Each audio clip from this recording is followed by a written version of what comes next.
But I'm going to introduce you to Auxiliary Bishop Gary Janak. Way to go. I'm actually excited because it's going to be the first time I've heard him. Looking for Most Reverend Gary Janak was ordained a priest for the Diocese of Victoria on May 14th, 1988. He has served in parishes in Victoria, Yoakum, and El Campo, including rector, pastor of the Cathedral of Our Lady of Victory. In addition to his parish assignments, he has served as Vicar General and Chancellor for the Diocese of Victoria. He is the co-founder and past executive director of the Emmaus Center, the Counseling and Spiritual Direction Center for the Diocese of Victoria. Appointed February 15th, 2021, this year, as Auxiliary Bishop for the Archdiocese of San Antonio, Bishop Janak holds graduate degrees in theology, canon law, and counseling, and is licensed by the state of Texas as a professional counselor. Bishop Janak will share with us prison ministry in the parish. So please, a big round of applause to welcome His Excellency Bishop Janak.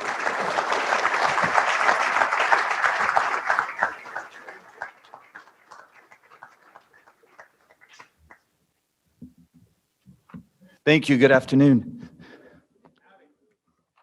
That's what we say, right? We say howdy. I just want to say thank you. Thank you for what you do. It's a very important part of who we are as Catholics, as Christians. Prison ministry isn't easy, and I'll share a little bit about my background in a moment with prison ministry. But like you, I understand how important it is and the gifts that we receive in return. We always receive back so much more than we give. And I appreciate that gift from God in doing so, and I appreciate what you do. Prison ministry in the parish. You have to check, see if I'm doing this correctly. Okay, good. You know well, Matthew 25. And knowing that we're doing exactly what Jesus is asking of us. Because when we serve the men and women imprisoned, we are serving Jesus Christ himself. We do so through the 7 corporal works of mercy. And I don't know about you and your experience. I've been ordained a priest for 33 years. I get the feeding the hungry, and I get the giving drink to the thirsty and clothing the naked and sheltering the homeless. Parishioners have never had that I've worked with a problem. We've always had St. Vincent de Paul societies. We've had food banks. We've had food drives and clothing drives. And all of these kinds of ministries, we've been able to truly reach out into those 7 corporal works of mercy. But certainly those first 4 are so easy in many respects. I've had so many that visit the sick. So many that do so much in our parishes throughout the church to bury the dead, to comfort families that are mourning, to provide funeral meals, to do all. It's always going back to that one, visiting the imprisoned, that people wonder, how can I do that? Or should I even do it? And knowing that that challenge comes because sometimes there's ignorance about it, a misunderstanding. Sometimes there's judgment. Sometimes it's just being overwhelmed. How do I do that? And what the imprisoned have taught me about the corporal works of mercy is knowing that in my experience since I was a young priest, of sitting on a county jail floor with a group of women because the Legion of Mary ladies convinced me, you need to go, Father Gary. And it was through those ladies in the Legion of Mary and attending their meetings every Tuesday morning and going to that county jail in Victoria and knowing that the officials would not give us even chairs to sit on. We couldn't go in a room. So the women remained behind bars. They were on one side sitting on the floor and we were sitting on the floor on the other side. That was my first introduction to ministry with the imprisoned. And it changed my life in many, many respects. And it certainly helped me to understand that importance of the corporal work of mercy to visit the imprisoned. It was later when I became a pastor for the first time in Yoakum, in which I was assisting with the development of the prison ministry program at the state prison there in Corporal, the Stevenson unit. And so much that I learned from that experience. There was one faithful Catholic woman in Corporal, in her parish, that was determined, and she's always been Spitfire in this true challenge that she would give to the church, that something has to be done for these men in this new prison, because the prison had been built and it was there, and there was not a Catholic presence. She began that. And like the widow in the gospel, she just kept bugging the bishop. She bugged him and bugged him and bugged him. Until finally, the bishop called me in Yoakum, and it was my first parish, and I knew that the prison was there, but nothing was being done. He says, Gary, can you just do something with her? She writes me constantly. And she calls, could you do something with her? I said, sure, Bishop, I'll do my best. Again, realizing how that deepened my understanding of that important corporal work of mercy, visiting the imprisoned. And I did it for several years, and we began that program. It was just the two of us, and we got up early every Saturday morning. We had to go through the training just as you did. We had to drive to do it. This is in the 80s, and things were still relatively new for us in having a prison in our own diocese. She was so bold, and I learned so much from her. And how we would meet with those men. We started with nothing. And all of a sudden, the program began to grow. And when I was transferred to another parish, that program continued. And some of those men are here today that have brought Colby ministry to the unit, to Stevenson unit in Corporal. And it was that impact that they made on my life, those men, because I would see them. Sometimes they would find me. And after they were released from prison, they would remember, thank you for hearing my confession. Thank you for those early Saturday morning masses. It changed my life. It was also in Yoakum that it was through my Catholic school principal, Sister Isabel, that she had the opportunity to visit on a regular basis a man on death row that was her former student in the 8th grade. And she asked me, because she could no longer drive to Huntsville, she asked if I would drive her. And I said I would. And that began, and from 1998 until 2003, it began 18 years of a total change of my life. And of knowing, visiting death row. And eventually they moved the unit to Livingston. And those long visits that we would have in the car about her experience with this man. And eventually he agreed that I would be put on his visitation list.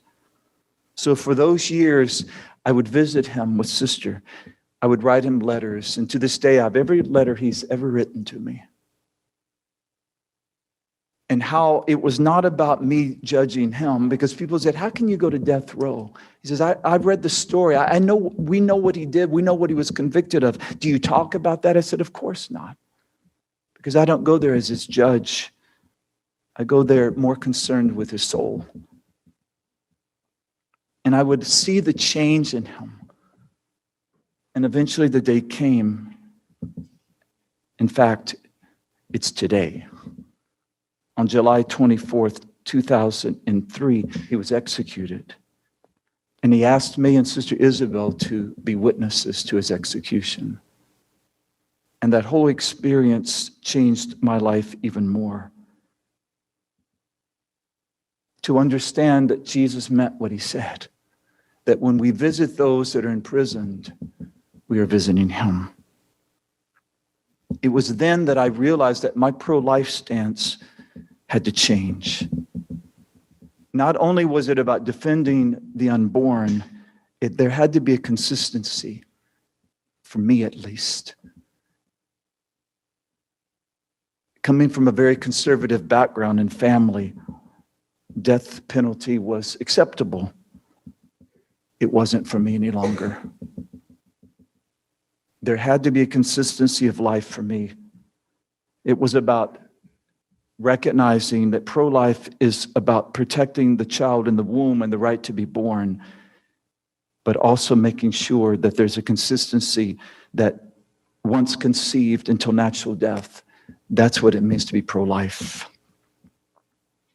I came to understand the importance as a pastor in parishes of knowing that we have to reach out to those that are imprisoned, supporting, as I've done throughout my priesthood, and now which I intend to do in terms of being a bishop, that the Colby ministry is so important that you have to have the support of going into those prisons that you go to, be it at the county level or the state or the federal level. We have to be in prisons. We have to bring Jesus Christ to those who open their hearts to our Lord, and maybe whose hearts are even closed. But we can make a difference, not just by the programs that we have, but by the experiences of our own lives, that we have to be witnesses to them because that's what they look for. We have to bring that back to our parishes. We have to be able to help our parishes to understand that we all have to be involved in prison ministry in some form or fashion. Not all are going to be called to visit. Not everyone's going to be involved in Colby ministry. There are many that will never go into a prison or to a jail cell. But what we can do is to enable them to find ways in which they can support those that do, and then be supportive for those when they come out of the prisons, if that's possible. We know which we won't go through because there's not time, but we know that statistical profile. We know how many are in prison and how it continues to grow. We also know that of those that are there, so many are seeking help. So many are seeking to be able to know Jesus Christ. You've heard the stories today. You know the stories because so many of you are sitting on the floor of those jails, are ministering to them in those prisons, and you hear them every day. And those stories are there. But we also know the reality that Texas has more people in prison than anyone else. And all the more reason to not look from a sociological point of view merely, but also to understand that it is we who have to go into them. We have to be church. We have to be able to bring a parish setting, so to speak, a sense of reality of Christ that we know and maybe take for granted at times. We have to bring it to them. Pope Francis would say that we are more than labels. Ours are not to label people. I really appreciate how throughout today, I keep hearing the men in white.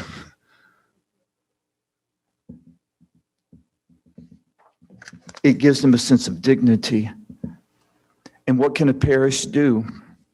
One, become informed. I think that's your responsibility. This is what we need you to do. We can have, as we do in the Archdiocese, programs. We can have a centralized location in which we can get answers from those who are a part of that department. But we have to help our pastors to become more informed. We have to help them by sharing with them their experiences. Not every pastor, not every priest is going to get involved, but they need your stories to come back to them. I know that because I've been a priest longer than I've been a bishop. And I am a priest, a parish priest at heart, and always will be. And it's about hearing the stories that you have to share with your pastors and see what can we do. And I think it's real easy simply by begin praying daily for the incarcerated in the parish community. It's amazing by just simply at times putting that in the general intercessions, in the prayer of the faithful. Doing that at a Sunday Mass and during the week. Praying for the imprisoned. There are a lot of times, I've gone to almost 40 parishes now. I've only been here 12 weeks. I've visited 40 parishes so far of the 170 in this large archdiocese. I haven't really heard that in any of the intentions. So it's very simple, becoming more informed and then beginning the process of praying daily for the incarcerated. It's about soliciting the assistance of the parish council and other parish-based organizations to determine if there's a jail or prison or juvenile facility within the parish boundaries, and then asking the questions, what can we do? Becoming more familiar with websites and organizations associated with prison ministry, Colby ministry, and so many other groups. Coordinating with other parishes and organizations to assist in parish ministry, in prison ministry rather. Provide resources and assistance to those in prison ministry, such as yours. I think being able to also encourage the parishioners to become trained and skilled in prison ministry, which I know you seek to do. And learn more about what about post-incarceration programs in the area to help those that have been released from incarceration. Catholic Charities does a great job in our archdiocese in being able to help people to come into the system, being able, for whatever reason, to find clothing, to find a job. I mean, we have a lot, but a lot of times people aren't aware of it. They're not even aware of our own Catholic Charities here in the archdiocese. There's a lot we can do. We heard from the gentleman that has been in prison and is now released, how hard it is to find a job. And how hard is it at times to find a job that not only will pay well enough, or a job maybe because of their health condition. I respect him because he has a job and he's working. God bless him. Maybe we can do more to make sure that they find employment, that they have the clothing for a job interview. Sometimes we just take that for granted. Catholic Charities will get you clothing so that I learned that in Victoria. There was a group of women that put together a unit in which they could come. Once they were released from jail, they said, come to us within the Women's Crisis Center, and we'll give you a nice dress, shoes, etc. We're going to help you, and we're going to train you with some skills necessary for a job interview. Everyone can be involved in that. Not everyone's going to go into the prisons or to the jails, but everyone can be involved in their parish communities, doing those kinds of things, or helping with the resources to develop for those that are in need once they come out. It's kind of like pro-life. Pro-life means we want the child born, but then we have to make sure that that child has dignity, and that that child has not only the right to live, but the right to live free, a right to every basic necessity that we all have as human beings. That's that life consistency that I've learned. It's really through prison ministry that I've learned it in so many ways. And so many websites that have great information about how we can help our parishes and how we can help our pastors to come to know what we can do to help people and what we can help them to understand that there's life beyond prison. What you do is you bring them that understanding. You bring them Jesus in the prisons. We have to make sure that there's an opportunity for them to know that there's life beyond prison. And the USCCB has said solidarity calls us to insist on responsibility and to seek alternatives that do not simply punish, but rehabilitate, heal, and restore. Prisons cannot be just places where we assign men and women because of the crimes that they've done, but we've got to help them to know what rehabilitation is. We've got to be able to help them to receive the sacraments of their Catholic again, to be able to know the forgiveness and the mercy of God, to be able to give them the skills that they need when they come out and the skills that they need within to feel whole again in their life through counseling and through other programs that are important.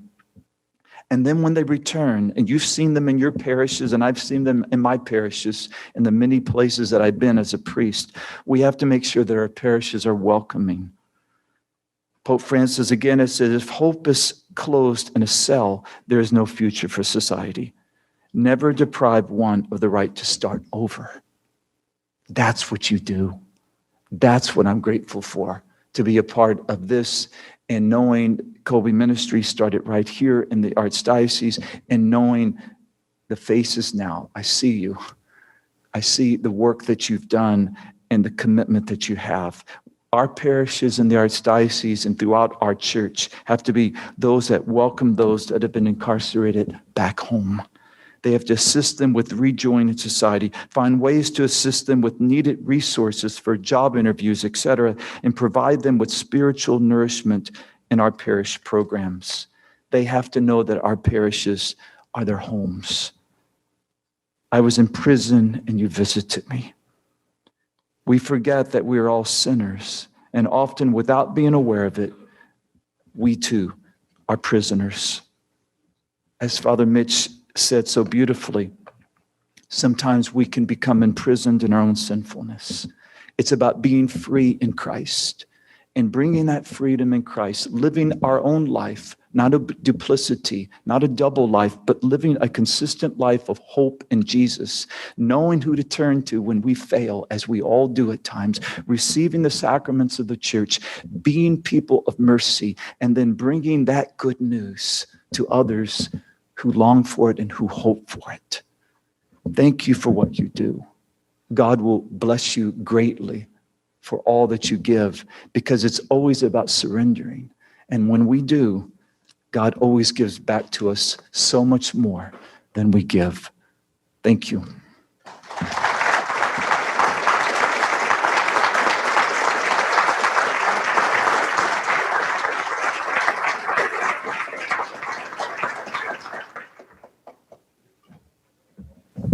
Wow, I can't wait to hear that again. Get the video, get the audio. Don't forget, you can get that from the website when we're done. Questions, Q&A. Any of y'all have any questions, or any from the online viewers? Please, if you got them, the microphone is way at the back. Scurry on over there so that way that we can hear you on the mic. First time I heard you. You're awesome. Way to go. Thank you. You're in our daily prayer. Thank you. I appreciate that. Great talk.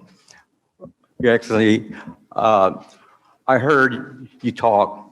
What I heard from you is the importance from the womb to the tomb. Mm-hmm.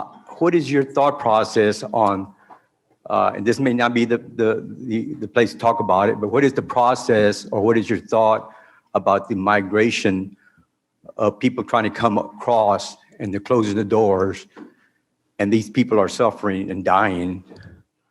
What is that? Sure. What is your thought on that?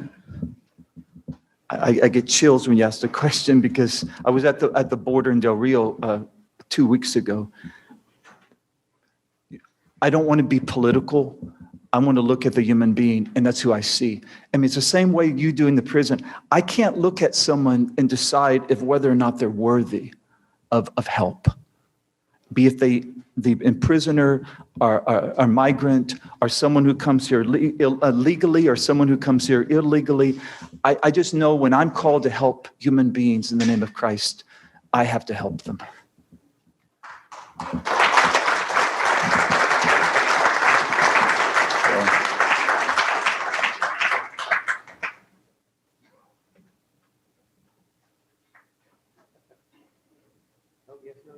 All right. Okay. Thank you. Thank you, Your Excellency.